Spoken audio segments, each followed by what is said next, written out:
Tapi yang namanya Frans Manangsang dan Jansen Manangsang selalu.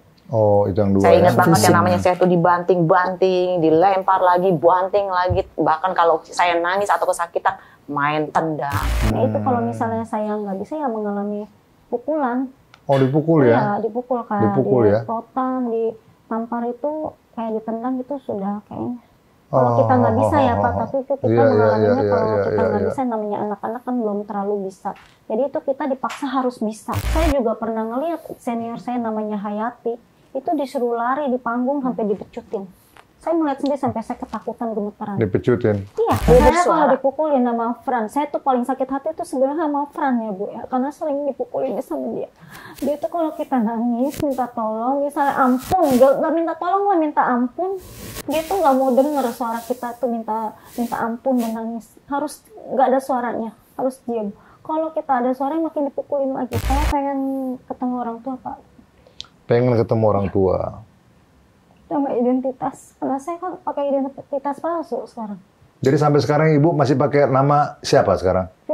Sekarang Vivi Nurhida ya, karena saya kan sudah berganti. Pak Frans, apa namanya, keluarganya Taman Safari, dibantu ini, pertemukan kembali. Anda harus bertanggung jawab. Anda yang mengambil mereka sejak kecil, kembalikan ke orang tuanya. Baik, Bu Vivi, saya juga ikut-ikutan prihatin ya, dan ikut-ikut sedih juga gitu ya kan.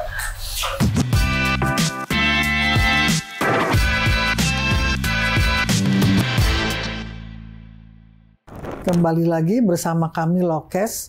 Saya Prof. Sita Citrawinda, adalah praktisi hukum di bidang hak kekayaan intelektual dan juga aspek-aspek hukum lainnya.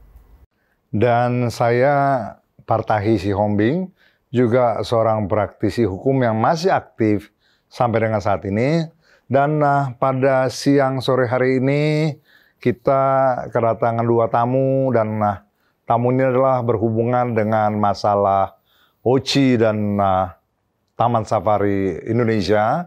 Kita akan membahas masalah yang lagi trending sekarang, yaitu tentang pelanggaran HAM dan eksploitasi anak yang dilakukan oleh Oriental Circus dan pemilik Taman Safari Indonesia, di mana OCI mempekerjakan anak di bawah umur dan perbudakan di OCI yang terjadi dengan melakukan tindakan yang tidak manusiawi, masuk dalam kategori yang biadab gitu ya. Dan kali ini kami akan kami akan perkenalkan dua orang narasumber atau korban daripada perbudakan yang dilakukan oleh Oriental Circus Indonesia bersama dengan Taman Safari Indonesia. Ibu Rita ya, selamat datang Ibu Rita ya. Salam kenal, dan di sebelahnya adalah Ibu Vivi. Mereka berdua adalah korban yang dari muda, dari kecil gitu ya, sudah direkrut oleh pihak daripada OCI, dari pihak juga katakanlah Taman Safari, karena pimpinan-pimpinan dari Taman Safari inilah, atau pemilik Taman Safari inilah, yang pertama-tama sekali melakukan rekrutmen terhadap mereka untuk dipekerjakan di Oriental Circus Indonesia. Baik, Bu Rita, pertanyaan pertama ke Bu Rita, nanti sebelum ke Bu Vivi juga mungkin dengan pertanyaan sama. Kapan seingatnya Ibu ya, waktu Ibu direkrut oleh Oriental Circus Indonesia, dalam hal ini OCI, dan Ibu dibawa kemudian mulai di pekerjaan itu, kapan dan kira-kira umur berapa? Dari mana dan kemana Ibu dibawa? Saya tahun 78 diambil dengan istrinya Pak Tony bernama Ibu Yani. Ibu Yani. Betul, Ibu Yani. Itu naik kereta. Saya dibujuk, satu balon, satu cupa-cup. Sambil nangis. Nah, ya udah, berjalan, ditaruhnya ke Pondok Indah. Oh, Pondok Indah itu apa itu Bu di sana? Pondok Indah itu pokoknya ya saya tempat tinggal di mana bos-bos semua itu tinggal. Dan situ ada teman-teman kami juga. Tempat kediaman mereka di situ ya, Pondok Indah itu ya, betul, rumah mereka gitu ya. Okay. Nah, nggak lama kemudian lah saya di situ karena mungkin 3 minggu, kami juga di sana tuh biasanya 3 atau 3 bulan, pokoknya kita tuh ada target maksimum yang harus bisa latihan dasar cepat-cepat dibawa ke Oriental Circus. Nah, lanjut dibawa Oriental Circus, yang membawa saya adalah suami istri, Ibu Yani dan Tony Sumampau. Nah, jadi itu, sampai di sana kemudian Ibu langsung segera dalam beberapa hari itu mulai dilatih ya? Betul, dan di Pondok Indah itu sudah dilatih. Itu latihan Bu? dasar. Dilatihnya ngapain, Bu? Handstand, gadis plastik, yang latihan itu di tengah-tengah kolam renang yang namanya saya masih kecil, kalau sampai jatuh, bukan belum bisa berenang. Latihnya di tengah-tengah kolam renang, ada sedikit jalur, ya kalau jatuh ya kejebur gitu loh. Nah itu, jadi mungkin karena kita ketakutan, akhirnya kita mungkin lebih cepat bisa, karena mereka kan menargetkan itu. Nggak lama kemudian ya kita dibawa ke Oriental Circus. Padahal sebenarnya katakanlah kalau ibu-ibu ingat dulu itu, ibu tertarik memang. Kalau kan gini kan, kalau seperti sekarang saya punya anak main kecil ya, saya tanya dulu kan, kamu suka balet nggak, suka ini nggak, kan gitu kan. Nah pada waktu itu kira-kira ibu, seingat ibu suka nggak dengan diperlakukan seperti itu? Oh enggak, malah saya sambil mulai, kan saya orangnya yang selalu saya dibilang tuh murah senyum, bawel. Itu suara saya udah mulai hilang. Saya dibilang tengil, jadi tengil saya tuh udah mulai hilang. Kok disuruh begini? Oh, jadi sebenarnya hati ibu juga nggak nerima ya? Enggak. Apalagi Dan ibu lebih kaget lagi. Nggak kenal sama Bu Yani-nya ini, kemudian disuruh begitu. Betul. Arahnya kemana juga belum ngerti dulu waktu kecil ya? Enggak sama sekali. Dan saya juga kaget, katanya dibilang jalan-jalan yuk lihat sirkus juga. Nah itu pokoknya kita dipindahin, suami istri yang membawa saya ke jadi kira-kira beberapa minggu di Pondok Indah, habis itu mulai dianggap mulai bisa gitu, ya, dibawa kemana? Ke Oriental Circus. Di mana? Dijadikan sirkus. Saya nggak ingat itu di mana, karena masih sangat kecil ya. Dan saya datang, itu artinya, seniornya banyak. Kalau Ibu bisa katakanlah perkiraan itu ada di Jakarta, apa kan kalau nggak salah organisasi khusus keliling Indonesia dulu. Betul, bagaimana saya ingat itu, karena kan keliling gitu kan. Nah terus senior banyak di sana. Senior banyak. Iya banyak sekali, ada yang namanya Pak Anton, pokoknya Lisa, Ida, Sri, Vivi, Butet. Wah banyak lagi. Masih ada Tati, itu orang? Santi, semua itu. Sekarang tuh orangnya masih hidup? Masih ada. Masih hidup. Masih pernah ada komunikasi sama Ibu? Ya masih, ini juga kita sudah gitu berkumpul ya? kembali. Oh, jadi mereka juga menyatakan bahwa apa yang cerita yang dibangun sekarang bahwa betul adanya seperti itu gitu sekali. Ya. Baik. Sementara mungkin Bida silakan Bu Prof. Mungkin saya bisa tanyakan lagi lebih lanjut. Jadi itu pelatihnya khusus atau bagaimana? Jadi ibu kan nggak tahu tiba-tiba harus latihan ini itu waktu ibu pada saat itu lihat ada orang kan mengajarkan ya harus katakanlah mungkin akrobatnya seperti apa, itu mereka ada pelatih khususnya. Nggak ada. Yang melatih siapa? 3 macan tersebut. Oh, jadi tiga bos ini dia langsung itu ya, yang melatih. Betul, melatih ya. Betul. Terus Oke. Jansen, Manangsang, Frans Manangsang, mereka itu. Iya, karena ini kan penting ini Bu, karena kan saya dengar ya di beberapa podcast juga, di beberapa media bahwa mereka mengatakan ya ada pelatihnya gitu ya, mereka nggak tahu menahu. Sekarang Ibu mengatakan bahwa memang dari awal juga orang 3 ini kakak beradik yang langsung ya. Turun tangan, semua kita rasakan Dan itu. pada saat katakanlah kan kemudian kan pertunjukan lah pelatih sirkus itu ya kalau keliling itu kan pertunjukannya sifatnya sirkus itu mereka juga langsung turun tangan yang melatih, ditonton orang begitu atau masih mereka dalam pengawasan mereka terus atau bagaimana? Mereka nggak melepas kami dalam pengawasan, Selalu bahkan mereka pura-pura menjadi penonton, nyelip di satu sisi untuk melihat kita gitu. Apakah benar dia mainnya bagus atau nggak ketawa atau kelihatan cembetut.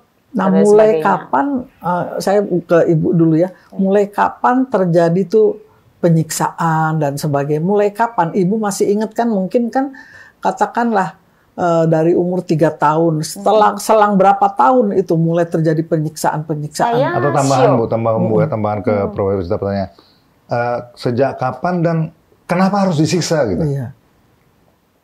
Intinya saya show itu umur 4 tahun. 4 tahun ya dipaksa suruh guling-guling dulu dasarnya. akrobat. Kan handstand tuh waktu di Pondok Indah, di sana udah mulai digabungkan dengan senior-senior atau teman-teman. Jadi kalau kita ada gabungan, ya apalagi badan saya mungil, nih anak ini kan bisa diangkat gitu loh. Biasa buat ayun-ayu, buat salto-salto. Ya kayak gitu. Nah di situ kan terjadi yang namanya kita nggak bisa, kita nggak ngerti. Itu perlakuan pada waktu latihan yang katakanlah mungkin tubuh ibu sendiri atau pemahaman ibu mengenai gerakan itu belum fasih, mereka paksakan sehingga terjadilah katakanlah ya sakit badan atau memang belum mampu melakukan gerakan. Betul. Belum mampu melakukan gerakan tapi dipaksa harus melakukan gerakan-gerakan. Ya, betul. Oh itu penyiksaan di sana. Tapi kalau bukan katakanlah penyiksaan dalam pengerti gini, ibu lakukan ini, kemudian ibu katakanlah malas melakukan atau memang nggak berkenan atau segala macam, kemudian dimarahin di situ. Betul. Kamu nggak benar nih, Dipukul atau apa. Ya. Oh begitu Itu juga. terjadi juga. Itu terjadi oke, sama terjadi saya. juga. Semua itu kita kena semua. Pribadi saya untuk sama Pak Tony, saya tidak merasakan untuk kena fisik ya, pukulan tidak. Tapi yang namanya Frans Manangsang dan Jansen Manangsang selalu. Oh itu yang dua. Saya ingat banget fisik. yang namanya saya tuh dibanting-banting, dilempar lagi, banting lagi. Bahkan kalau saya nangis atau kesakitan, main tendang. Wow, Itu Frans betul-betul Manangsang. paksa melakukan gerakan nggak mampu itu kan lain. Tapi kalau udah tendang ya itu betul-betul memang sudah memaksakan kehendak di sana kan. Iya. Mungkin ke Bu Rita sekarang bisa ceritakan juga. Ya, Vivi. Ya, Bu kalau Vivi. saya direkrut dari pihak OSI, saya nggak tahu umur berapa. Diambil dari maksudnya diambil dari mana saya juga nggak tahu Pak.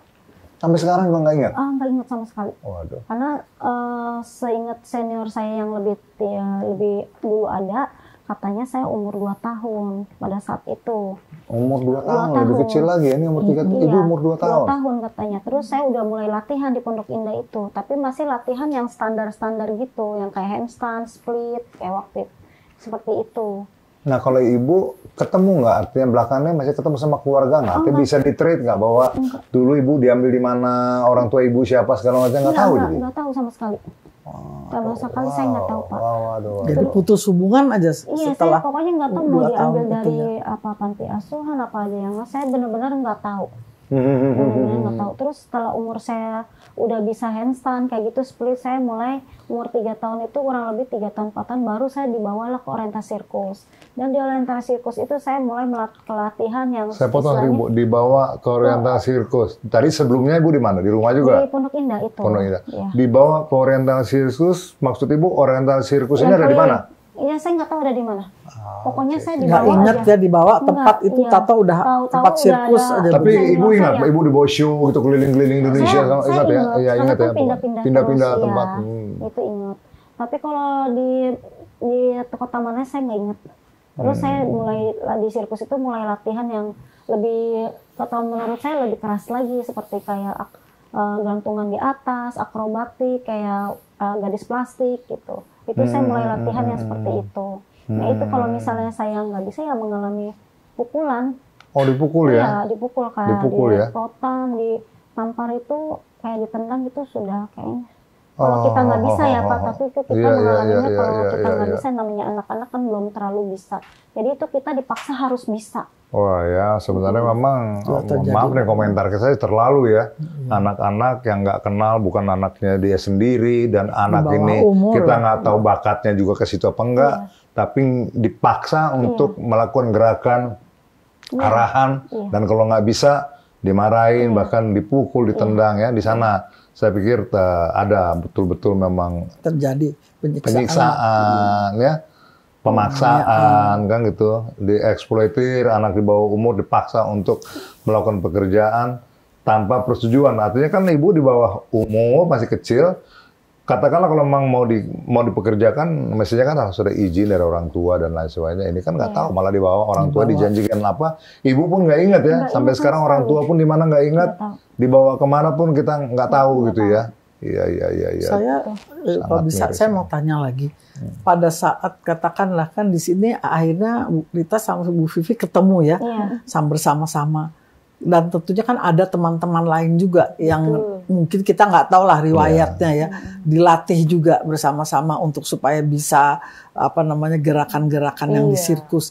Nah, mereka sendiri juga disiksa atau akhirnya dengan adanya penganiayaan, kekerasan itu satu sama lain pada katakanlah cerita gitu ya. Apakah cerita aduh saya disiksa atau satunya nangis, satunya mau kabur. Nah, ini bagaimana? Bisa nggak menceritakan situasi ya di situ seperti apa Kalau begitu? cerita enggak Bu, kita melihat.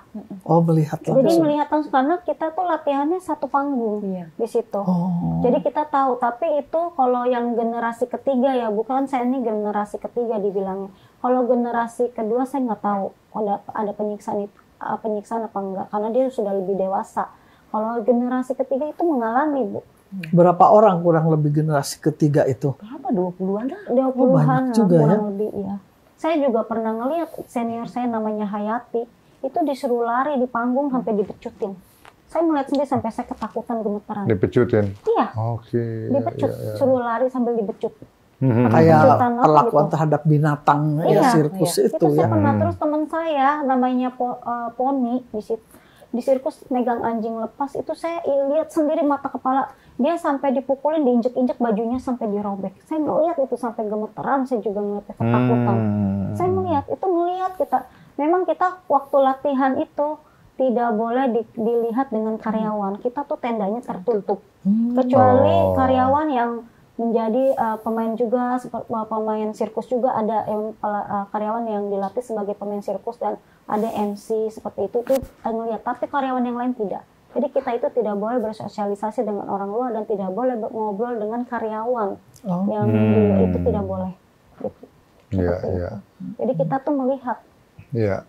Bu, itu tadi kan mengenai masalah perlakuan dalam arti dari sisi mereka mungkin mempersiapkan ya ibu-ibu ini untuk menjadi seorang pemain sirkus yang baik menurut hitungan mereka kan gitu kan. Walaupun di dalam itu sudah sangat-sangat berlebihan ya, tidak manusiawi. Nah, dalam hal lain katakanlah kayak pemondokan, ibu tidurnya, makannya, istirahatnya itu bagaimana? Diperhatikan nggak sama mereka? Kalau makan saya tidak memungkiri, kami dikasih makan. Kenapa? Walaupun kadang dikasih makan. Oh, dikasih makan. Kadang-kadang Layak kita, makanannya? Saya mau bilang layak apa enggak saya nggak ngerti karena masih kecil ya. Saya Oke, makan oke, aja oke. apa yang dikasihkan. Memang kadang-kadang dia ada masakan sendiri yang dimakan buat kita. Kadang-kadang kita makan nasi bungkus kayak gitu-gitu. Seperti itu ada. Kalau Itu tidur istirahat? kita sebagian ada yang di tenda kayak ikan teri gitu panjang. Tidurnya pakai tenda gitu. Ada yang udah dewasa itu yang udah besar itu tidurnya ada yang di karavan gitu. Seperti itu. Nah, ada berita juga mengenai waktu latihan gitu. Oh, waktu Kadang-kadang panjang, lama, segala macam itu benar itu? itu kita latihan dari bangun jam 5 pagi. Bangun jam 5 pagi? Iya, jam 6 kita sudah Udah start latihan. Aha. Terus sampai jam 9. Istirahat 15 menit kita sarapan pagi. Memang ada kayak susu, ada roti setangkap itu ada. Kita tuh kan harus badannya nggak boleh gendut. Jadi makanan itu diatur. Harus dijaga ya, Iya, asupannya. dijaga. Nah setelah itu jam 9:15 itu kita latihan lagi sampai jam 12. Oh, 3 jam, istirahat 15 menit, latihan lagi 3 jam. Sampai jam 12 kita istirahat lagi. Kalau habis makan siang itu istirahatnya ada lumayan tuh setengah jam kurang lebih. Nah habis makan selesai kita ada belajar baca nulis berhitung. Itu ada diajarin. Itu kita belajarnya 1 jam. Diajarinnya sama karyawati yang bekerja yang ikut sirkus. Seperti itu ada. Tapi Terus kalau nanti- dalam porsi latihan itu selalu ini yang bertiga ini ya tadi yang langsung terjun. Kalau saya itu saya pernah dilatih sama senior yang lebih tinggi, yang di atas saya itu pernah. Tapi yang maksudnya mereka juga melatih. Yang tiga ini tiga ikut itu, melatih juga iya. ya. Melatih Pimpinan-pimpinan juga. nih, yang Iya, bos-bosnya melatih. langsung terjun ya, ikut dia- melatih ibu. Jadi dia nyuruh senior dan dia yang mengarahkan seperti itu. Dia ada di situ. Dia di situ juga. Baik, kembali lagi ke Bu Rita ya, dalam perjalanan ya, di awal-awal umur dari 3-4 tahun. Kemudian, katakanlah mungkin di usia berapa Ibu mulai memahami atau mulai katakanlah ada rasa pemberontakan, nggak terima, kok saya diginiin, kok saya giniin. Sehingga tadi kan ceritanya di ujung-ujung tuh akhirnya mengambil keputusan, saya mau kabur aja di sini karena memang saya jiwa saya bukan di sini. Kemudian saya diperlakukan juga tidak sebagai manusia gitu kan, dieksploitir untuk kepentingan mereka aja. Nah, pertama mungkin saya mau sampaikan, kalian dapat upah apa di pekerjaan di sana? Enggak dapat. Nggak ada upah sama sekali. Sama sekali nggak ada. Nggak ada. Uang apa? Nggak dikasih sama sekali ya. Uang itu nggak ngerti. Sekedar uang jajan ya, oke, uang oke, jajan oke. juga ya cuma beli sabun doang. Kalau saya sih nggak dapat. Jadi benar-benar dipekerjakan ya, dibikin seperti budaknya mereka disuruh Eksploitasi gitu ya. bener ya. Nah, kalau gitu, Bu, itu kan sampai umur 14 tahun kan Ibu baru berhasil katakanlah menghindar atau melepaskan diri, melarikan diri. Umur berapa Ibu mulai menyadari gitu, punya keinginan, saya mau berontak nih gitu. Cuman memang karena mungkin hal-hal security atau takut nggak berani melakukan apa namanya tindakan pemberontakan. Sejak umur berapa mulai nyadar gitu? Sebenarnya waktu saya usia 9-10 tahun saya udah ketakutan dan mulai menyadari ya. Mulai menyadari. Itu takut sampai saya 2 kali minta pertolongan dengan karyawan. Yang sementara karyawan kan nggak tahu situasi. Minta pertolongan tapi minta diselamatkan gitu. Betul, dengan udah alasan nyatakan jadikan mau jadi pengen keluar. keluarga karena pastikan karyawan ini punya rumah gitu loh. Karena mereka juga punya gaji. Kita suka minta-minta sama karyawan, minta dijajani. Iya. Saya potong, Bu. Dari mulai kecil sampai Ibu sadar, itu nggak pernah ada kontak sama keluarga? Enggak. Tapi saya waktu usia 7 tahun, orang tua saya mencari. Nah, saya diumpetin. Mencari ke sirkus. ke sirkus. Awal mula ke Pondok Indah katanya, setelah bertemu dicerita, terus katanya cari itu ketemu kabar di sirkus. Disitulah di sirkus. Terus Datang, sempat. betul datang, tapi Ibu ingat, Ibu ketemu sama. tapi saya diumpetin ya, Oh, datang tapi Ibu nggak dikasih Awal ketemu. mula saya nggak tahu nih kalau orang tua datang, kalau keluarga itu bukan orang tua saya aja, itu keluarga saya yang datang. Itu saya nggak tahu. Saya diumpetin, teman-teman yang di sirkus tuh menganggap saya tuh disangka anak kesayangan. Kok dibawa pulang lagi gitu loh, enak. Disangka tuh di Pondok Indah tuh enak gitu kan. Nah, pas saya balik, itu sekitar 7 tahun deh usianya. Itu saya ngelihat lagi, ada yang disebut anak balita, ada sekitar 8. Jadi artinya Ibu mendengar bahwa orang tua Ibu mencari Ibu, tetapi tidak pernah ketemu. Atau akhirnya ketemu juga? Akhirnya ketemu setelah saya kabur ya. Oh, Tapi enggak. Itu waktu kabur kan umur 14 ya? Iya. Enggak. Pada waktu tadi kan umur 7 tahun tuh, Betul. katanya orang tua Ibu, ibunya pernah mencari, tapi tidak dipertemukan. Tidak diumpetin di Pondok Jadi Ibu Indah. diumpetin di Pondok Indah, sementara keluarga Ibu datang ke tempat sirkus mencari. Betul. Oke, Mungkin oke, mereka oke, cari oke. dulu di Pondok Indah, saya nggak tahu. Intinya ketemu di sirkus, mereka datang ke sirkus, saya diumpetin ke Pondok Indah. Di situ Balik Farida diumpetin lagi ke yang Pondok Indah. betul, itu Ibu Farida itu. Oh. Terus Bu Farida dari istrinya Pak Yansen. Iya. Jadi artinya memang mereka menghalang-halangi ya, bahkan Betul, tidak memberikan betul. Kesempatan untuk Ibu ketemu sama orang tua Betul, kan gitu Pak. ya. Betul. Dan saya dikembalikan lagi setelah orientar sirkus, pindah kan 2 minggu sekali pindah. Jadi waktu contohnya seperti ini. Pindah itu artinya keliling-keliling Lokasi. dulu ya, Iya, pindah. betul. Otomatis kan keluarga saya nggak mungkin pindah ke sana, dia tahu sirkus itu pindah ke sana kan Oh, iya, gitu. iya, oke. Jadinya saya pas sirkus, contoh misalnya tadi di Manado, sekarang ada di Medan, saya dikembalikan ke sirkus lagi pas sirkus main di Medan kayak gitu kan. Udah show di sana, barulah tuh teman-teman saya ngomong begini, Rit, namamu Susan. Gitu. Namamu? Susan. Susan namanya. Namamu Susan. Oh, nama aslinya nama sebetulnya ya. Nama aslinya Nama Susan. kamu Susan, oke. Loh, saya bingung, tapi namanya masih kecil, saya nggak hiraukan gitu. Orang tuamu yang kemarin nyari, itu senior tuh, ada senior, ada teman-teman yang seumuran. Nah terus di situ, akhirnya senior bilang, saya inget tuh namanya Mecu saat itu, jangan ngomong, ntar kita kena. Tetap Rita, udah Rita. Di situ kekeh namanya Rita. Jadi Rita itu nama pemberian Dari keluarga Sumampau. Oh. Makanya Rita Sumampau. Oh, Ibu jadi Rita pakai Fam Sumampau. Iya betul di saat itu. Seolah-olah Ibu ini adalah anak atau cucu dari keluarga itu gitu. Betul. Anak tapi disiksa. Gimana tuh ya? Anak bukannya disayang malah dipekerjakan ya, tidak difasilitasi baik, nggak disuruh sekolah, tapi suruh main sirkus ya Pari.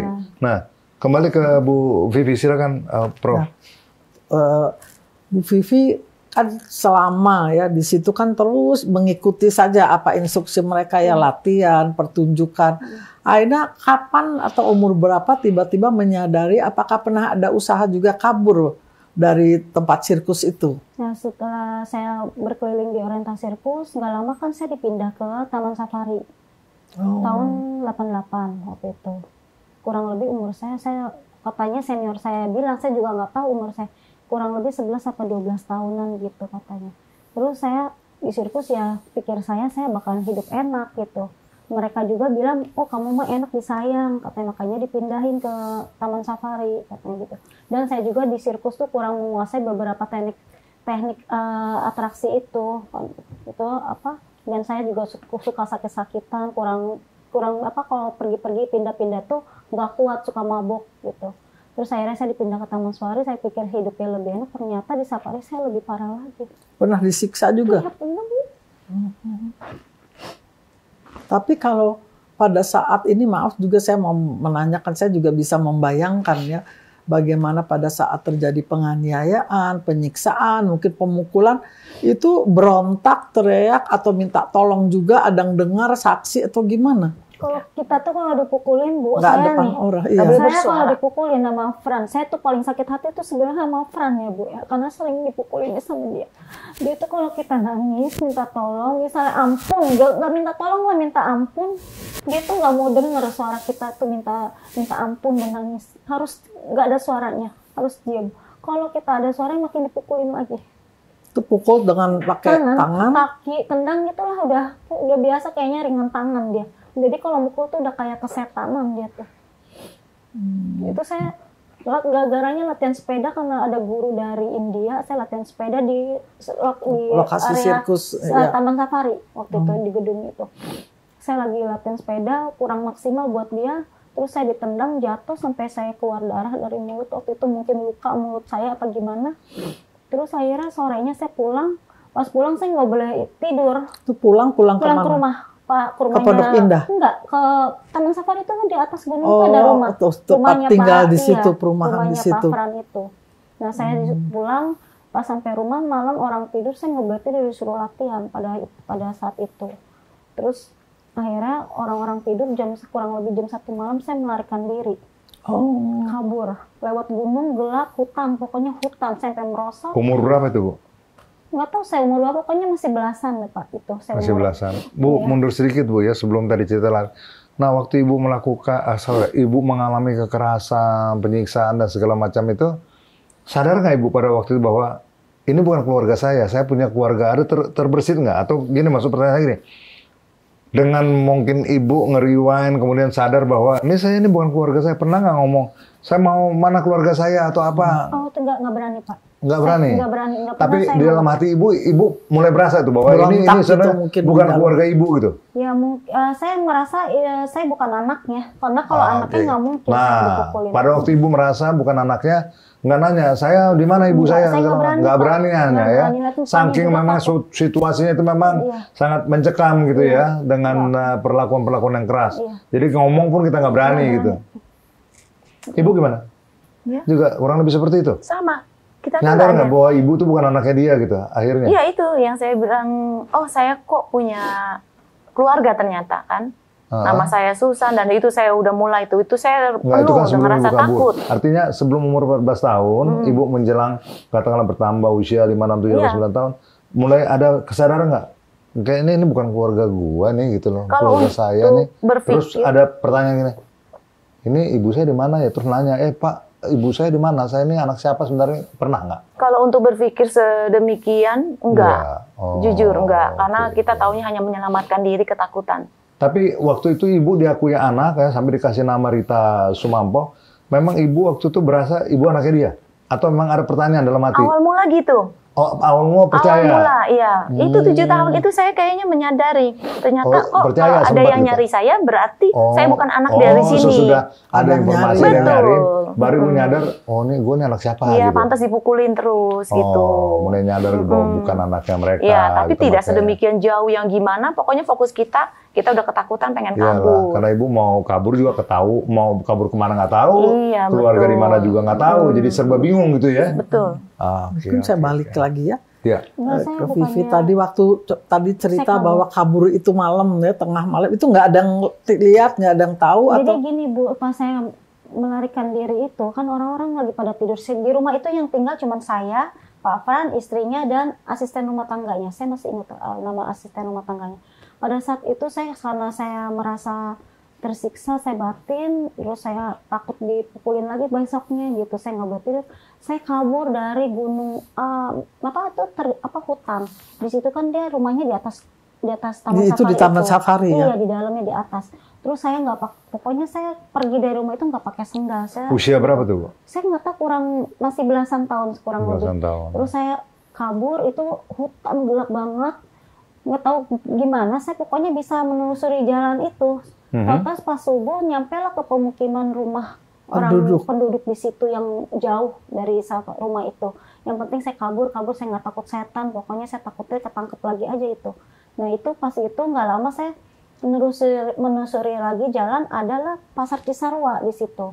Nah sampai Cisarua itu saya ketemu sama teman, saya kenal sama saya juga kenal sama dia pekerja restoran di Taman Safari waktu itu. Terus dia nanya, Vivi kamu mau kemana? Saya bilang, aduh saya kabur dari rumah, saya habis dipukulin, saya bilang gitu. Ya udah kamu tinggal dulu di rumah saya. Jadi Ibu memutuskan untuk kabur karena Ibu sudah nggak tahan gitu dengan perlakuan saya mereka. dipukulin Pak. Terus saya akhirnya tinggal di rumah dia kurang lebih 3 hari. Saya pikir, aduh saya kalau di sini terus saya takut gitu, saya deg-degan terus itu, saya ketakutan. Saya mau pergi lagi, tapi saya bingung mau pergi juga kemana karena nggak tahu mau kemana, nggak tahu ya juga kan? alamat. Terus tapi pas saya melangkah dari rumah itu, taunya di depan udah ada security. dibalik ketangkap jadi Security Taman Safari. Oh ya? Dicari saya ya masih berarti ingat ya? namanya pun, orangnya pun saya masih ingat nama itu. Bapak Odo, orang Ambon. Itu dia cari atau Kayaknya apa? dia udah mencari saya, disuruh gitu. Pas itu saya dipaksa pulang. Saya bilang saya nggak mau, Pak, saya takut, saya bilang gitu. Oh, mau dibawa kembali ke Taman Safari. Saya Ibu takut mau. dipukulin, saya bilang gitu. Enggak, kamu nggak akan dipukulin, ibu sama bapak nyariin. Saya seperti itu. Mau nggak mau saya pulang karena udah ketangkap. Pada saat itu, Oh, Ibu balik lagi. iya saya dibawa, saya ingat pakai mobil itu dibawa. Terus nggak tahu saya lupa siapa lagi orangnya. Terus pokoknya saya dibawa ke pos security ke Taman Safari itu. Nah di pos security itu saya ada kepala security bernama Bapak Yanto, saya masih ingat, dan Bapak Dedi waktu itu. Terus saya dibawa ke situ, nggak lama saya dijemput sama Pak Fran, sama istrinya, pakai mobil. Terus saya suruh duduk di depan. Pada saat itu tadinya saya kan mau duduk di belakang, taunya disuruh duduk di depan sama dia. Akhirnya saya di mobil, itulah saya dipukulin, ditamparin. Udah disiksa lagi. Iya, saya dipukulin Pak. Dipukulin Di ya? mobil itu. Terus dia dengan mengeluarkan kata-kata bahasa binatang lah, gitu. seperti Oke. itu. Terus saya dibawa pulang ke rumah. Yang di atas itu kembali Iya. ke atas. Balik Terus lagi saya, di situ. Dia bukain mobil, terus saya diseret bajunya, ditarik, dimasukin lah ke ruangan kantor pada saat itu. Terus nggak lama dia ngambil alat setruman, Pak. Apa? Alat setrum. Alat Setrum. Dia ngambil si Iya. Manansan. Iya. Frat Manansan. Biasanya kan di kamar berdua sama dia dikunci. Ambil alat strum untuk apa itu? Itu setruman itu buat gajah sebenarnya. Pada saat Gajah itu. di setrum tuh biasanya apa itunya? Kalau gajah kan mungkin nggak terlalu sakit ya karena kulitnya tebal. Kalau buat saya kan manusia kulitnya tipis. Saya sakit disetrumin pada saat itu. Saya nangis, disetrumin badan saya. Saya udah ampun. Terus nggak lama dia nyetrumin kelamin saya. Sampai disetrum. Memang nggak digencet gitu, Bu. Cuman disetrumin gitu doang. Tapi kan saya sakit. Saya tuh manusia perempuan, saya sakit. Waktu itu saya minta ampun, saya bilang ampun, ampun, saya bilang gitu sakit. Dia bilang, terus saya jatuh kan, itu jatuh, udah lemes badan saya itu. Dia bilang jangan ada suara, dia bilang gitu. Bu, kalau Ibu yang alat strum itu kayak tongkat gitu kan, ada kayak Dia tongkat panjang, Pak, panjang ya di iya, ujung. panjang. Iya, Itu. tongkat strum otomatis Terus saya begitu. bilang saya sakit, terus dia bilang jangan ada suara, dia bilang gitu. Saya jatuh, udah lemes itu. Itu ada yang melihat nggak? Apa Nggak Pak ada, Fred itu saya sendiri cuma berdua aja? Tapi mungkin istrinya ngedenger karena saya nangis pada saat itu kan. Pembantunya pun kayaknya denger. Karena saya nangis, saya bilang ampun gitu. Terus dia bilang jangan ada suara. Jadi saya diem, kan saya takut dipukulin lagi.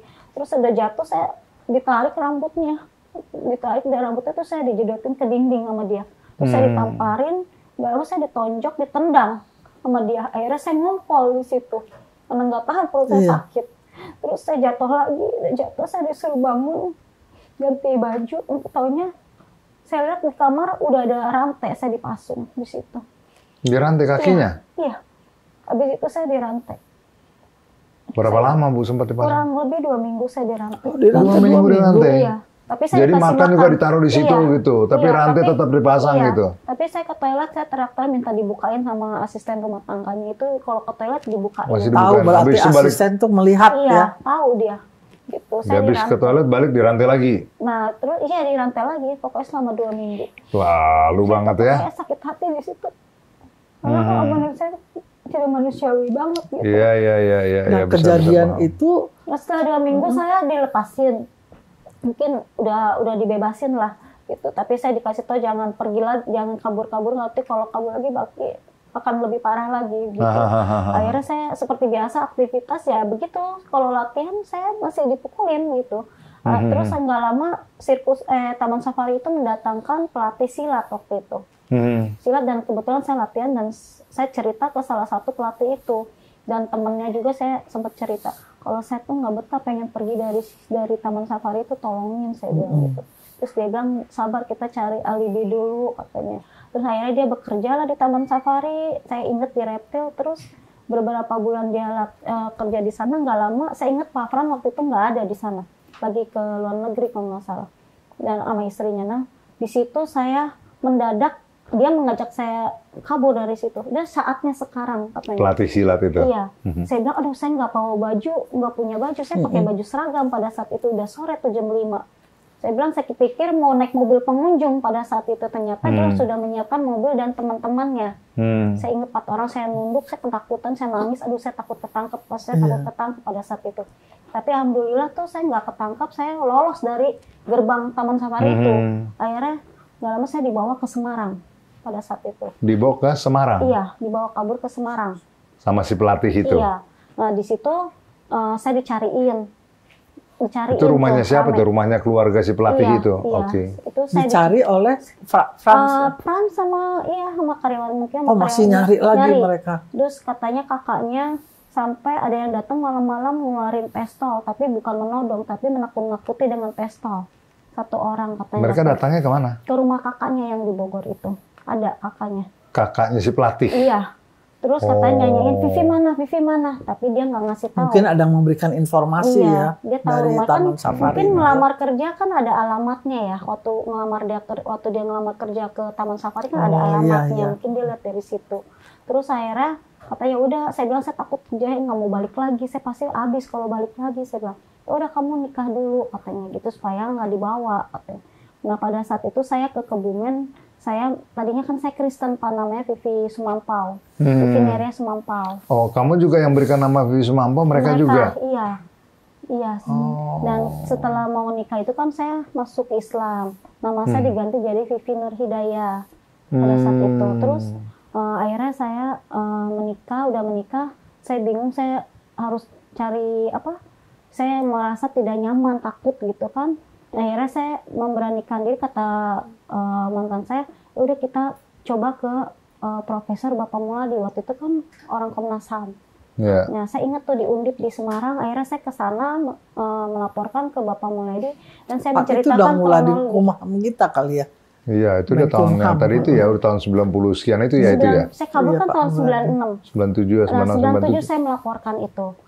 Dan pas saya ceritain kronologinya, terus kata Bapak almarhum, dia tertarik. Kamu siap gak besok ke Jakarta? Siap, saya bilang. Saya ke Jakarta, ditemenin sama asisten-asistennya beliau itu. Terus akhirnya saya tapi melapor dulu ke Mabes Polri waktu itu. Nah, setelah itu kan saya rame tuh Pak di media. Saya tadinya melapor sendiri. Terus setelah itu rame di media sampai ke TV. Ternyata senior saya tuh tadinya nggak punya kontak senior saya. Saya nggak pernah ketemu lah gitu. Nah senior saya tuh ngeliat saya di TV pada saat itu. Terus dia bilang, oh itu Vivi. Jadi dia menghubungi media bahwa dia tuh saksi dan korban juga. Senior saya itu. Akhirnya ketemu dan akhirnya saya melaporkan ke Mabes Polri kalau saya Saya bilang, Pak, saya tuh disiksa, saya bilang gitu. Terus saya tidak ada orang tua, saya mau cari orang tua, saya tidak punya identitas. Tapi dia yang ditanyain cuma penyiksaan itu pada saat itu. Kamu disiksa? Iya. Kalau kamu disiksa, kamu ada bukti nggak? Kata gitu. Saya bilang, bukti apa Pak pada saat itu? Bukti visum. Visum itu seperti apa? Kan saya nggak ngerti visum. Visum itu kalau kamu dipukulin ada bekasnya. Katanya. Oh saya nggak ngerti Pak, karena sudah lewat kan, udah berapa tahun, saya bilang gitu. Terus dia bilang, oh udah nggak bisa ini katanya, karena udah kadaluarsa, dia bilang gitu. Ya udah, tapi yang ditanyain cuma itu, padahal saya melaporkan identitas dari orang tua pada saat itu. Ya udah saya pulang, dibilang kadaluarsa, saya pulang, saya ke Komnas HAM lagi, dan ketemu Bapak Muladi lagi, dan mereka kata Bapak Muladi mau investigasi ke Taman Safari. Karena saya waktu bilang sama beliau, waktu saya pergi itu masih ada anak-anak di bawah umur 15 tahun pada saat itu. Terus yang dipekerjakan di Taman Safari. Ya, dia masih pada latihan waktu itu. Terus beliau ke sana investigasi, anak-anak itu ternyata nggak ada, udah dipindahkan katanya. Katanya kosong kata rumahnya. Jadi saya dengar anak-anak itu dipindahkan jam 1 malam ke rumah-rumah itu Pak Tony, Pak Yansen kayak gitu-gitu, Pak Fran katanya dipindahin ke rumah, nggak di lokasi itu. Iya, oke. Terus kita dipertemukan waktu itu, suruh mediasi ketemu di Komnas HAM, katanya suruh kekeluargaan pada saat itu. Jadi Vivi dipertemukan dengan Pak Tony-nya. Pak Tony-nya aja yang datang. Pak Fransnya nggak datang. Selalu Pak Tony, karena saya terus terang Pak, saya memang nggak pernah dipukulin sama Pak Tony. Memang Pak Tony itu makanya dia bisa ngomong dia nggak mukuli, tapi kalau Pak Frans yang dihadirkan berbeda, pasti berbeda. Keras, tapi yang paling keras yang kayak kesetanan itu Frans itu. Iya, itu makanya saya nggak pernah dipukulin sama Pak Tony, itu nggak pernah gitu. Akhirnya dipertemukan dan suruh kekeluargaan, kata Pak Tony, kamu maunya seperti apa? Saya bilang saya mau anak-anak yang masih ada itu disekolahkan, dikasih kebebasan, digaji, dan jangan disiksa seperti saya bilang gitu. Terus kamu mau apa? Kak, saya bilang saya mau cari orang tua saya pengen tahu di mana, sama identitas, dan selama saya kerja dari kecil hingga dewasa, saya bilang gitu, saya minta itu. Wah kamu mah katanya ada seorang ibu-ibu datang ke ibunya, katanya saya diberikan ke ibunya yang bernama Tuti waktu umur 2 tahun, kata dia bilang gitu. Nah itu siapa sebetulnya? Nggak tahu, saya juga nggak tahu. Pak Tony yang bilang seperti itu, katanya saya diberikan ke ibunya bernama Tuti waktu umur saya 2 tahun. Terus saya bilang identitas Pak, identitas nggak ada, kata dia bilang, saya nggak tahu. Udah nanti kita selesaikan secara kekeluargaan. Nah Vivi dari situ berhenti, udah tidak pernah lagi bekerja lagi di itu sirkus. Berhenti setelah masuk injek-injek tahun berapa itu? Tahun 97. Pas saya keluar 96. 96 berarti dari setelah ini saya ya nggak pernah main ke Semarang kan itu saya ya. Udah kabur, iya. Dari situ saya nggak akan balik lagi. Nah kalau mungkin Bu Rita dari tahun setelah udah ketemu dengan orang tua, kapan berhenti bekerja dari OCI itu? Ya saya sekitar umur 14 tahun tuh. Berhenti itu? Kabur. Oh kabur. Oh, kamu kabur juga ya? Iya, loncat yang namanya pagar seng atau besi lah bahasanya, itu 2 meter tingginya. Karena badan saya mungil, sehari-harinya saya udah dibanting-banting, ya akhirnya saya bisa manjat, saya bisa loncat pagar tersebut. Dan nggak pernah kembali lagi ke sana. Sempet dicari nggak? Pasti itu dicari. Saya aja berani nongolin diri setelah kabur ya. Nongolin diri berkomunikasi dengan dunia luar itu aktifnya setelah 2 tahun. Karena saya yakin hilangin dengan jejak, merasa ya, betul. Dengan merasa kalau sudah 2 tahun mereka nggak akan mencari, sudah kaku, gitu. Jadi mulai bertahap. Nah disitulah saya sambil mencari orang tua saya, bersyukur saya ketemu. Oh ketemu akhirnya kalau ibu ya? Betul ketemu. Makanya saya yang dibilang kali jodoh itu saya nggak terima.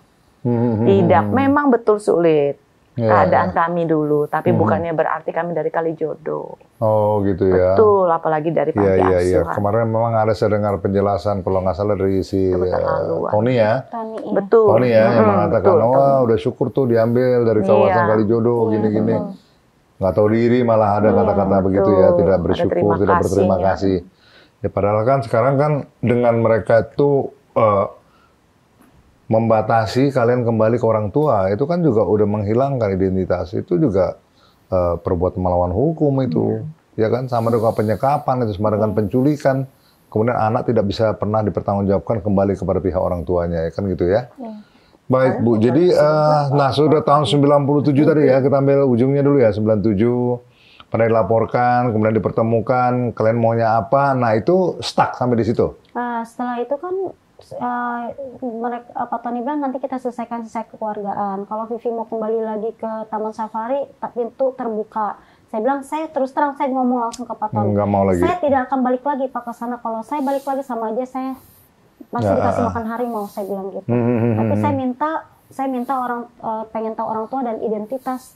Dan waktu itu. Nah, Komnas HAM-nya pada waktu itu apa? Sarannya apa? Terus kata, ya udah menunggu. Saya menunggu Pak. Menunggu saat itu saya menunggu. Enggak, Komnas HAM artinya setuju bahwa ibu mau mengadakan kekeluargaan. Oh begitu sarannya Komnas HAM. Karena saya kan nggak ngerti ya Pak ya, nggak ngerti lah. Nah sesudah ibu menolak artinya batal untuk katakan melakukan pendekatan kepada itu nggak ngomong lagi. Enggak, saya waktu itu bukannya batal, jadi kita setuju kekeluargaan pada saat itu.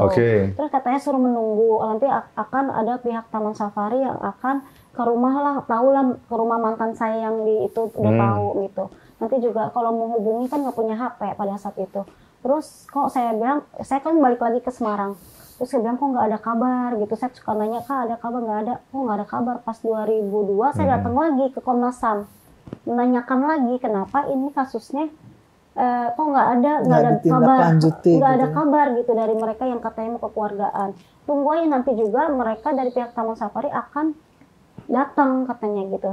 Nah sampai situ nggak ada kabar juga. Akhirnya 2024 saya mau melaporkan lagi 2024 kemarin, 4 tahun kemarin. Kenapa tuh tiba-tiba? Karena udah terlalu lama atau mungkin ada yang sarankan atau memang tersadar sendiri bahwa kok belum ada follow up sudah jadi sekian. Gini Pak, kan saya sudah punya HP, sudah punya media sosial pada saat itu pas habis corona itu.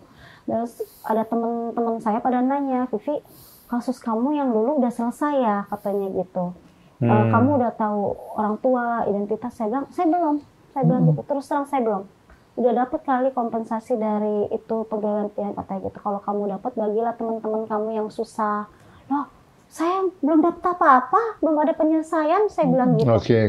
Oh gitu ya, ya udah. Kamu mau up lagi? Hayo kita rame-rame. Mumpung korbannya ada kan banyak kan. 2024 itu ya. Hayo kita, kamu kan juga korban. Kita up lagi pada saat itu. Nah, saya datang ke Komnas HAM membuka kasus itu kembali. Kalian datang lagi. Iya, ternyata kasusnya sudah di SP3. Kaget saya. Sudah ditutup kasus saya. Pada tahun 2000, suratnya 2003. Saya kaget kok udah di SP3. Jadi yang baru ini mau melaporkan, yang belum pernah ke Komnas HAM mau melaporkan lagi, membuka kasus kembali itu nggak bisa katanya dengan kasus yang sama katanya seperti itu. Terus? Ya udah, terus kita berusaha kekeluargaan pada saat itu mengirimkan surat ke ketiga M ini, Pak Tony, Pak Fran, Pak Yansen, kekeluargaan ke Pondok Indah pada saat itu. Tapi tidak ada respon. Emang sekarang masih ada yang di Pondok Indah tinggal? Masih sampai sekarang? Kalau saya enggak, mereka dari pihak keluarga si mungkin Pak Fran kan tinggal di Pondok Indah dan ada asistennya yang dipercaya di situ namanya sampai Dia. sekarang masih ada? Ada asistennya gitu. itu. Makanya alamatnya Ibu kirimkan ke sana. Karena kan kita tahu rumahnya yang itu di situ. Gitu. Terus ada respon nggak ada? Tidak ada respon. Itu padahal kita tadinya mengirim surat itu cuma bilang ya kita ketemulah. Kita kan menganggap mereka orang tua. Kita mau ketemu, mau ngobrol, tapi tidak ada respon. Dan akhirnya ngirim lagi tidak ada respon. Keluarga. Terus akhirnya kirimlah surat somasi ke kantornya Esther waktu itu. Yang dibuka nilai apa? Nilai 3,1 M itu. Esther itu siapa ya? Anaknya Pak Frans. Yang Bukan Esther itu. Ya. Iya, anaknya Pak Yansen. Anaknya Pak Yansen yang tertua. Terus akhirnya kita bikin nilai 3,1 M itu untuk 8 orang. Waktu itu saat itu. Kan pikir kita mau kekeluargaan lah gitu ya. Kita kan bisa buat menyambung hidup dan modal waktu itu pikirnya. Udah kekeluargaan aja karena kita nggak mereka orang tua seperti itu. Tapi dia ngirim surat lagi bahwa kita tidak terdaftar sebagai karyawan Taman Safari. Loh, kan maksudnya kita tuh menyurati itu buat orang tua Pak Fran, Pak Yansen, Pak Tony ini. Iya, Gitu, iya. bukan ke taman safarinya, maksudnya seperti itu. Dan kita memang bukan karyawan gitu pada saat itu. Nah, mereka tidak merespon, menganggap kita seperti sampah. Akhirnya kita up nih ke media. Tapi waktu itu belum viral juga, mungkin masyarakat belum mengerti, mungkin belum percaya juga. Nah, akhirnya ada salah satu teman saya senior, terus dia buka-buka TikTok, buka-buka Facebook, ketemulah nama Cak Soleh, kan dia suka update ya gitu, Cak Soleh. Terus akhirnya dia ditelepon, pengen ketemu dan diceritakan masalah ini, ternyata dia tertarik. Dia bilang, oh ini pelanggaran, dia bilang gitu, hayo nanti kita ke abis lebaran ya, waktu itu bulan puasa, nanti abis lebaran kita ke DPR, dia bilang gitu, nanti saya bantu juga ke Menkumham pada saat itu. Akhirnya pas ke Menkumham itu meledak Pak, naik sama Cak Soleh itu. Sampai kemarin akhirnya diundang ke DPR, Iya. ya DPR juga mau tahu. Nah di DPR itu saya kecewa Pak, Kenapa? karena di situ ada Pak Yansen. Saya pikir kita dikasih kesempatan untuk bicara pada saat itu. Ternyata sama Bapak Saroni di-cut, kita tidak boleh bicara. Untuk Komisi 3 yang Komisi dimaksud. 3. Gitu. Siapa yang cut? Hah? Siapa yang cut? Pak Saroni, jadi kita disuruh berdamai pada saat itu. Padahal itu ada pelakunya, saya tuh pengen ngomong. Bapak ingat gak waktu Pimpinannya menyiksa? Pak Saroni waktu itu ya? Iya, kemarin itu saya mau ngomong, Bapak ingat gak waktu menyiksa? Kan dia selalu mengelak kalau tidak disiksa lah, dia sayang sama anak-anak kami itu, dianggap anak sendiri. Saya tuh gergetan Pak dia ngomong kayak gitu tuh, dia bilang di situ. Tapi mungkin dia sendiri tidak melakukan, tapi siapa Pak Frans? Tapi dia melakukan. Oh sering juga. melakukan. Dia timpuk saya pakai Dibantah bangket. pada saat itu. Saya nggak bisa ngomong karena dipotong, nggak dikasih kesempatan untuk bicara pada saat itu. Untuk para korbannya. Jadi korban-korban ini hanya satu yang bicara, Bu Yuli, tapi Bu Yuli itu tidak ditanggapi juga sama Bapak Saroni. Oke. Potong sedikit Bu nih. Mungkin kembali ke Bu Rita. Nah, kemudian ikut juga kan pada waktu itu kan? Iya, ke betul. DPR. Nah, pertanyaan saya adalah langkah selanjutnya, kalau nggak salah sempat kemarin udah ke Mabes Polri ya? Belum ya? Belum ada laporan ya? Belum. Oke. Nah, kemudian terakhir yang ketemu sama Komnas HAM, kemarin Komnas HAM Sudah. kemudian pada waktu kalian diterima di DPR itu atas usulan siapa? Itu dari Cak Soleh itu. Dari Cak Soleh? Iya, karena Bukan dia dari teman-teman. Komnas HAM? Bukan. Nah, Komnas HAM, Komnas HAM bukan ya? Bukan dari Cak Dari Soleh Cak itu, karena Soleh. Cak Soleh Komnas itu HAM banyak kebanyakan. teman-temannya oke. gitu. Nah, Komnas HAM sendiri apa sarannya? Komnas HAM belum ada saran, jadi terlambat. Waduh, ya nggak benar juga ya. Iya. Iya. Terlambat. Baik kalau gitu. Jadi di sini memang kita sangat miris ya, Bu Profesor Cita ya, sama para penonton di rumah. Ya, kita tentunya prihatin sama saudara kita ini, Ibu berdua ini dan teman-teman yang lain gitu ya, bahwa sudah mau dibicarakan juga baik-baik, nggak direspon sampai dibicarakan di DPR, tapi kesempatan untuk berbicara juga terbatas kan gitu kan. Sampai sekarang juga belum ada respon yang positif juga ya dari ketiga bosnya Taman Safari ini gitu ya. Nah, dengan mengatakan bahwa kalian bukan karyawan kita, sehingga nggak bisa ditanggapin juga pengajuan daripada katakanlah, ayo kita mau bicara, kalau diterima kalian mau menanggung kompensasi, kita bisa selesaikan masalah ya. Jadi ini kita berkepentingan juga nih ya, tunjukin kepada halayak bahwa inilah bukti-bukti bahwa ibu-ibu ini atau katakanlah orang-orang yang pernah bekerja, yang tadi katakanlah dari mulai 7 orang, 8 orang, sedangkan saya 23 orang ya. Saya nggak tahu orang-orang yang mana, tapi jelas foto ini ya, kita bisa klarifikasi Ibu berdua. Di foto ini Bu, Ibu ada? Apa siapa? Teman-teman ada? Itu di Taman Safari, jangan yang itu. Yang Bukan mana yang nih? ini Taman Safari lebih ke TV. Ya. Yang bukan Kalau yang untuk itu. saya ya. Kalau Ibu tuh ada mana nih fotonya? Yang mana nih? Atau teman-teman yang Ibu kenal yang mana nih fotonya nih? Semua ada semua. Ini kan sebagai bukti nih bahwa memang pernah di sana, jadi ceritanya nggak ngarang gitu loh. Ini Jadi saya. kalau dibilang nggak, Ini saya. Oke. Itu aku nggak ada fotonya. Nggak ada. Nah, ini saya. Oh, Yang Bu juga Rita saya. ada ya? tuh, Ini juga saya. Kok Bu Vivi kok nggak kelihatan di sini? Itu ada, itu Oh ada. kecil.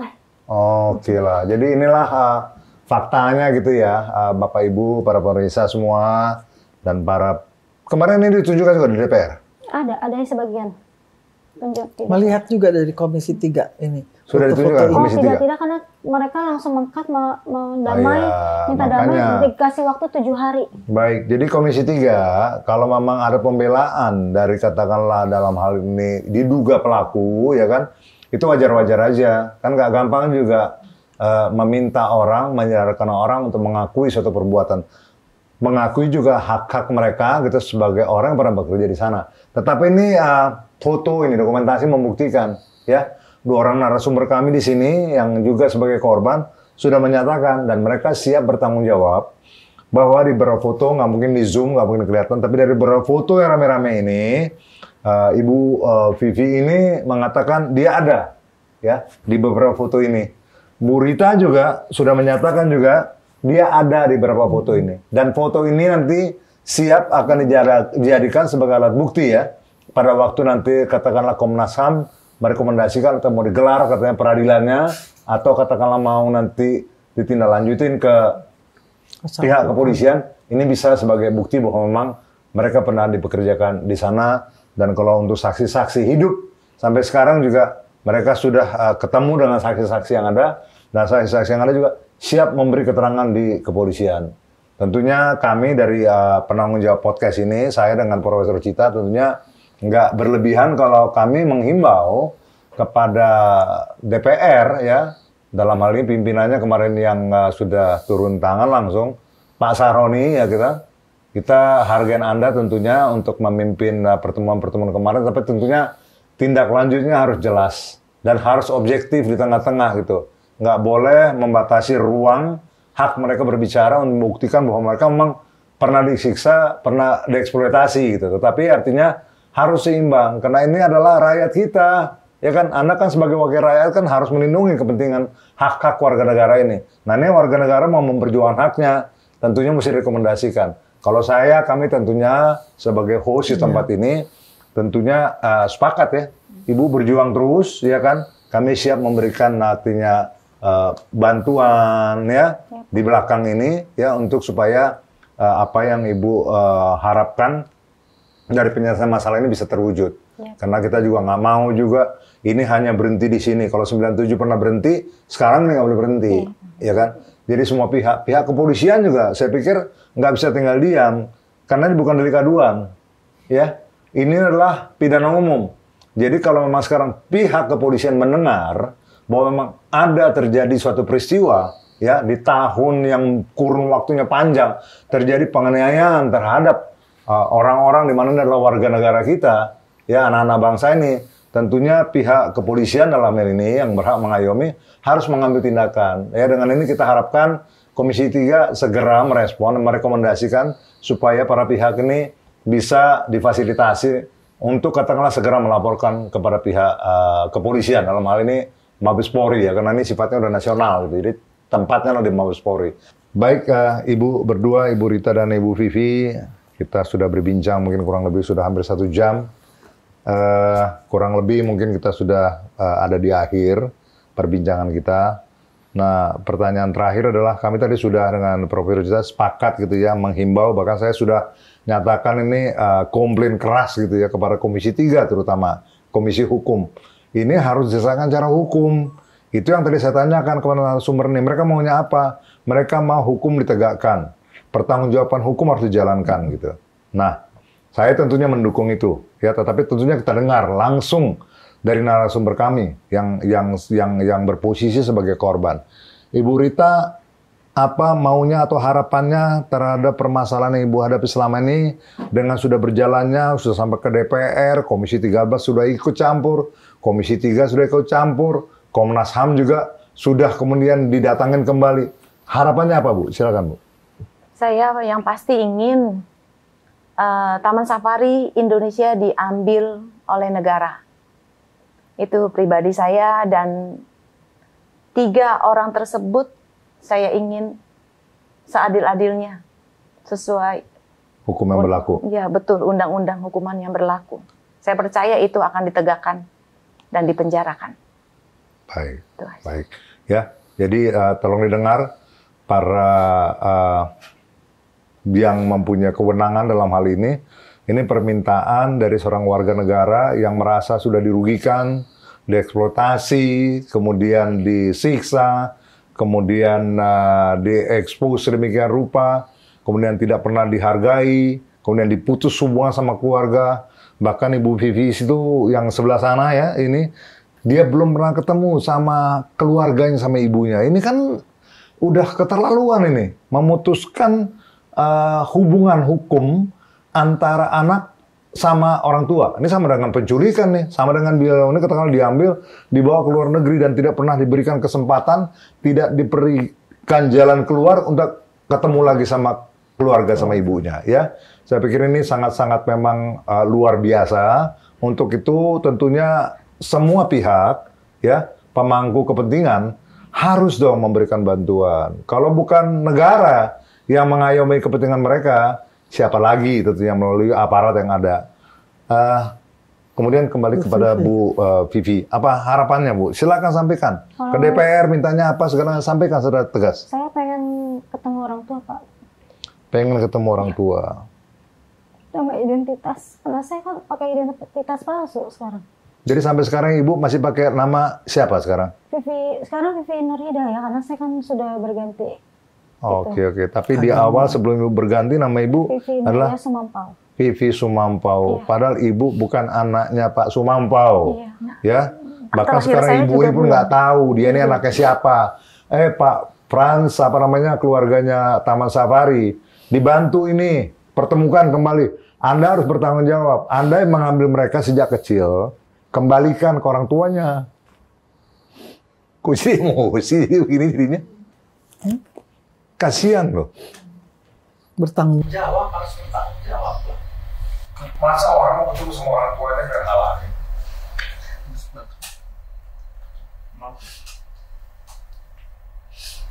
Enggak, itu sulit, Pak. Aduh, kamu mau cerita apa sih? Satu orangnya di sana kurang bersosialisasi sama penduduk sekitar. Itu di sana orang. Saya tuh malas kalau ditanya dari mana orang tuanya, di mana, saya tuh paling malas. Jadi saya nggak kurang bersosialisasi sama orang sekitar. Karena saya nggak mau menjelaskan. Saya tuh nggak pernah cerita Pak sama anak saya pun, saya nggak pernah cerita kalau saya mengalami penyiksaan ini. Baru anak saya pun baru tahu setelah kasus ini viral. Dia nangis, dia kaget bahwa mamanya mengalami ini.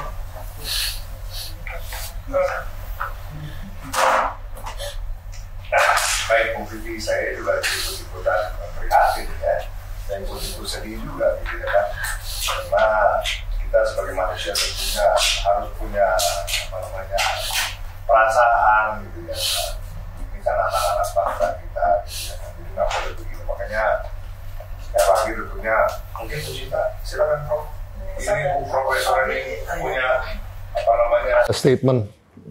Silakan Prof, dihimbau Prof ini para pemangku-pemangku kebijakan kita nih. Tadi Bu Vivi kan menjelaskan apa yang diinginkan, bahwa memang pertama ingin dipertemukan dengan orang tua, ada keluarga ya. Kemudian juga jadi tahu identitasnya ya. Nah, terhadap pelaku-pelaku nih yang melakukan penganiayaan, kekerasan, apa yang diharapkan, yang Bu Vivi inginkan nih terhadap, katakanlah terhadap ketiga pelaku, terutama siapa yang paling menyiksa, apa yang diharapkan oleh Bu Vivi? Saya pengen Pak Fran itu bertanggung jawab karena dia sudah, saya tuh sakit hati Pak. Karena dia udah menyiksa saya tapi tidak mau mengakui, itu aja saya sakit hati. Semoga hukum yang seadil-adilnya, saya minta keadilan pokoknya. Baik. Mungkin Profesor bisa langsung sampaikan himbauannya kepada para yang diduga pelaku ini itu ya. Janganlah bermain-main sama namanya masa depan seseorang ya. Baik. Ya. Jadi saya minta terhadap pelaku-pelaku yang melakukan penganiayaan, baik kekerasan ya, terutama saya perlu menyebutkan di sini adalah Oriental Circus Indonesia, Taman Safari Indonesia, bagaimanapun harus bertanggung jawab tidak berarti bahwa perlakuan yang dilakukan yang saya anggap adalah sangat biadab, tidak manusiawi itu dilakukan sudah beberapa tahun yang lama, bagaimanapun tidak bisa menghapuskan kesalahan dan tanggung jawab mereka-mereka yang melakukan penganiayaan. Tujuh. Dan saya juga ada pesan pada penegak hukum, ya juga Komnas HAM paling utama. Di sini sudah ada atau terjadinya pelanggaran terhadap hak asasi manusia. Jadi saya mohon kepada Komnas HAM ini juga bertindak. Ya, bertindak, memperlakukan dan bertanggung jawab juga tidak bisa kita lepaskan pada aparat penegak hukum saja. Komnas HAM inilah yang paling utama bagaimana untuk menjunjung tinggi hak asasi manusia.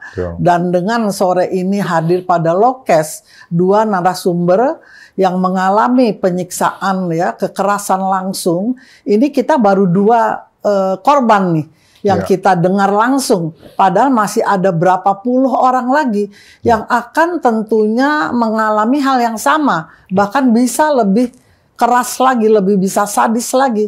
Jadi saya secara pribadi tidak bisa membiarkan 3 orang itu bebas berkeliaran seenaknya. Mereka harus bertanggung jawab secara hukum, bukan hanya secara hukum pidananya saja, tapi secara ganti rugi material. Dipisahkan dari orang tua, tidak menikmati pendidikan. Betul. Yang sebenarnya berarti kehilangan waktu berapa tahun, ya betul kan, tidak disekolahkan, tidak mengalami pendidikan yang khusus, ya dalam arti pergi ke sekolah kan, hanya ada yang mengajarkan. Nah jadi itu harus diperhitungkan baik kerugian material maupun imaterial. Itu saja pesan saya. Baiklah, terima kasih Profesor, himbauannya juga. Semoga kiranya, bukan semoga ya, harus ya, wajib. harus negara harus hadir di dalam permasalahan ini. Terutama tadi disampaikan Profesor Cita, Komnas HAM sebagai garda terdepan. Kemudian institusi yang bertanggung jawab terhadap kasus-kasus pelanggaran-pelanggaran hukum, penganiayaan, penyiksaan, tentunya ini adalah ranahnya kepolisian. Kami dengan sangat menghimbau, silakan turut campur tangan segera untuk supaya ada kelanjutan, ya, atau follow up dalam kasus ini, sehingga yang diduga melakukan kesalahan pelanggaran hukum harus juga dipertanggungjawabkan secara hukum. Saya pikir demikian pembincangan kita sore hari ini. Terima kasih kehadirannya Ibu Rita, terima kasih Bu Vivi, ya, maju terus kita juga nih. Bu Cita, ya. Saya pikir demikian perbincangan kita. Semoga kiranya penonton, netizen bisa juga memberikan komentarnya, sehingga dukungan juga, ya, sehingga apa yang diperjuangkan oleh ibu-ibu ini bukan hanya perjuangan mereka, tapi perjuangan seluruh orang-orang yang punya hati, ya, terhadap penegakan hukum dan perhatian juga terhadap pelanggaran HAM, sehingga pelanggaran-pelanggaran seperti ini tidak bisa ditolerir dengan alasan apapun juga. Demikian. Equality before the law. See you next time, Lokes.